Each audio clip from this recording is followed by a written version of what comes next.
All right, man, we back. Goodfellas Sports TV. I'm gonna do an NFL wrap-up video tomorrow. So hopefully, this NFL wrap-up video goes how I want it to go. So I got a special thing planned. So hopefully it falls into place like I need it to fall in place. But hey, don't forget to check out the NFL playlist, that subscribe button, bell icon button, share the video. Let's talk about, excuse me, crack my neck, Cam and Lamar Jackson. Let's get to Cam Newton. Yesterday they beat the Dolphins 20-something to 11. Somebody tried to snatch his chain. We'll get there in a minute. So hang around and talk about Lamar Jackson as well too. Yesterday I kept my eye on the game and how they use Cam, and they used Cam like they used him in Carolina, right, primarily before Ron Rivera got there. A lot of design run plays. He talked on Boston radio today. He feels great. He gonna do whatever it takes for the team to win, but that's not sustainable. The way they use Cam and up there, I think Tim Tebow would have found out if he would have continued to play. Andrew Luck, even though he didn't run as much, running over guys, he found out anyway. Even though he didn't do as many design runs for him. Michael Vick found out he couldn't take a hit late in his career because all the physical run he did. Steve Young found out early. Keep going on and on. Randall Cunningham found out. At some point, the maturation process has to be mastered in the pocket. Running should be obsolete, or in a must-need situation. If it's 3rd and 1 or 4th and whatever to get the first down, you can use your legs to run. They have to put on tape of old Randall Cunningham and Steve Young for Cam Newton. You know what I'm saying? Even old Michael Vick when he was more patient in the pocket, because what they doing in New England with him is not sustainable. He will get injured this season. They will see Hoyer or Stidham. Stidham was inactive yesterday. But I like the way, he ran. He looked physically good, but he cannot run those design run plays. He ran for, 75 yards? Can't remember how many carries. It cannot happen like that. Cam will be back on IR. They have to master him in the pocket. They did him no favors not getting no outside threats. All right? They should have found somebody that can get down the field and help him out. But it will not work with him running the ball that much. He won't make it to half of the season. They have to do some things that, John Elway did when Kubiak, Kubiak was the backup quarterback too, and Mike Shanahan was the offensive coordinator, head coach. They have to roll him out and do some design throws. You know what I'm saying?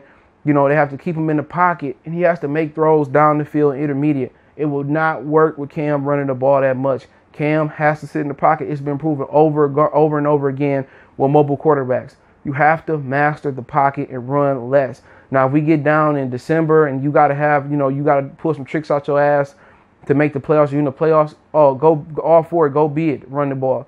But Cam has to master the pocket. If Cam does not master the pocket and they continue to do design runs, Cam will be on IR. That's as simple as that, man. Josh McDaniels got to find some things to help him master that pocket. You know what I'm saying? That's what Cam should have been working on. Cam will go back on IR if they continue to run him into the ground. They did way too much yesterday. He was like 15 for 100 and some yards through the air, 150 some yards, whatever it was. They have to throw the ball better. They have to acquire them a guy that can get down the field to help Cam out a little bit. But other than that, Dolphins was the team that gave Brady hell throughout his tenure there. So Cam overcame the Dolphins, which Fitzpatrick helped with 3 interceptions. But then at the end of the game, was it Shaq Lawson? There was another dude. I think either one of them was from Alabama or both. They tried to snatch Cam's chain at some point in the game. And, Cam basically said he had his chain. And that's what I'm talking about, man. At the end of the day, even if Cam's celebrating, stop him from getting the end zone. Whatever that issue was with Cam Newton, at the end of the day, in the competitive heat, I feel it. But y'all preaching this Black Lives Matter crap. You know what I'm saying? But then again, y'all beefing because you getting your head blew in. Y'all should be going to snatch Ryan Fitzpatrick chain for throwing 3 interceptions yesterday. Let Cam just do what he do. Next time y'all see him again as a divisional opponent, you're going to get mad at him and try to snatch his chain because he getting in y'all ass and y'all can't keep him out the end zone, which is weak to me, dog. Straight up weak to me. So them dudes on the Miami, Shaq Lawson, whoever else it was who tried to snatch his chain because you couldn't stop him from getting in the end zone, shame on the Miami Dolphins, bro. Shame on them 2 players. At the end of the day, don't get mad. You had a number of opportunities out there to hit him and stop him from getting in the end zone. You guys didn't. You know what I'm saying?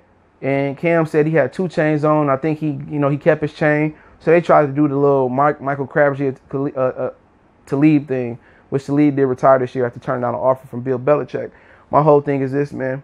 Don't pull that shit on Cam. Another black quarterback who's trying to, win comeback player of the year and take his throne as MVP. Y'all dudes is pathetic, bro. but they the same persons kneeling, people kneeling and saying Negro lives matter and all that. I ain't trying to hear that shit. All them dudes that's kneeling, all them guys that kneel, what was y'all kneeling at 5 years ago, 4 years ago for Kaepernick? I'm just not trying to hear it, and that's just my personal opinion on it. Anybody that kneel, nah, man, it's pointless. You know, but let's talk about Lamar Jackson. But he did get his chain back, and then that Miami player, nobody want that chain. Why you try to snatch his chain off if you ain't want it? You know what I'm saying? Get over yourself. Get a win. Y'all need to go be snatching Ryan Fitzpatrick respect and begging Brian Flores and Chris Greer to put in two attack of the Voya, because that boy ain't give y'all no help yesterday. But let's move on. All right? Lamar Jackson, he ain't get that much praise, is he? It's all about, you know, the Cowboys getting robbed yesterday. And I'll talk about that tomorrow after the week one completely over with. They did get robbed. I will admit it. I'm not a Cowboy fan, but they did get robbed. But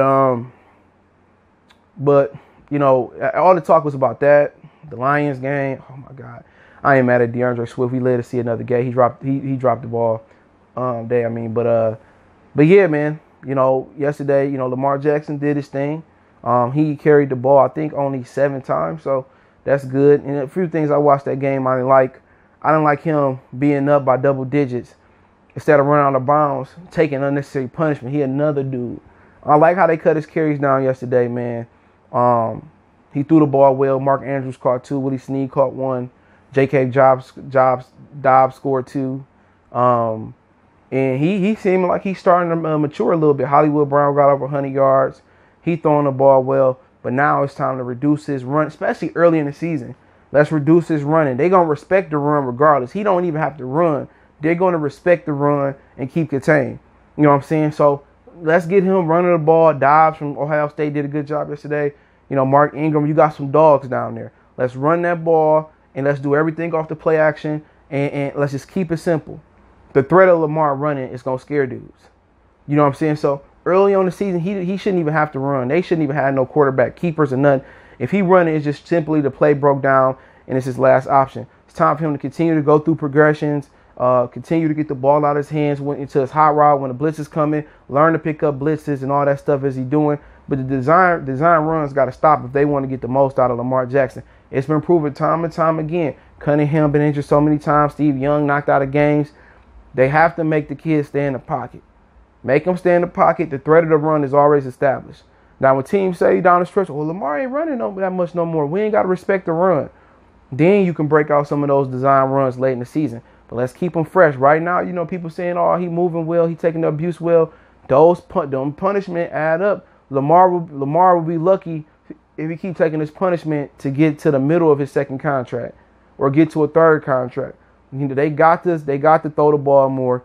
And you know, the threat of him is going to open it up for Mark Ingram and for, you know, J.K. Dobbs. You know what I'm saying? So I think it's time to kind of cut the design run shit out to the most part for the Ravens and let Lamar, you know, dice these defenses up from the pocket. And I think that's going to help him the most, in my opinion. But he was explosive yesterday. What he dropped? 4 touchdowns through the air. I'm not sure if he got in the end zone with his legs. They would beat the beat down on the Cleveland Browns yesterday. But Lamar picking up where he left off yesterday, last year. And he already seemed like the leader for MVP other than Aaron Rodgers, lighting up the Vikings from Minnesota yesterday. You know, he looked like him and Aaron Rodgers had the best week 1, but we still got the Giants and the Steelers tonight, and I think the Titans and the Broncos tonight. I think a lot of people are excited to see what the Broncos bring to the table this year with Drew Lock and all those weapons, and Jerry Jeudy and Cortland Sutton, Mel Gordon, Phillip Lindsay. They did lose Von Miller. Not sure he out for the year. And also, I think people want to see if the Titans was a fluke last year. Can they keep doing it? Can Tannehill pretty much take his game to the next level at 32 years old? And then you got the Steelers and the Giants tonight. I like the Giants in the upset. Not sure where they're playing. They might be playing at MetLife. It don't matter. There ain't no fans going to be in attendance on the East Coast. So I think I like the Giants tonight, man. Just call me crazy. It might be the upset pick of the week. But the other game, what's playing? What we say playing tonight as well? Denver or Tennessee Titans. You know, I want to favor Tennessee. I'm going to pick 2 upsets tonight. I'm going to pick Denver to get the upset. Just a hunch. You know, I could be wrong.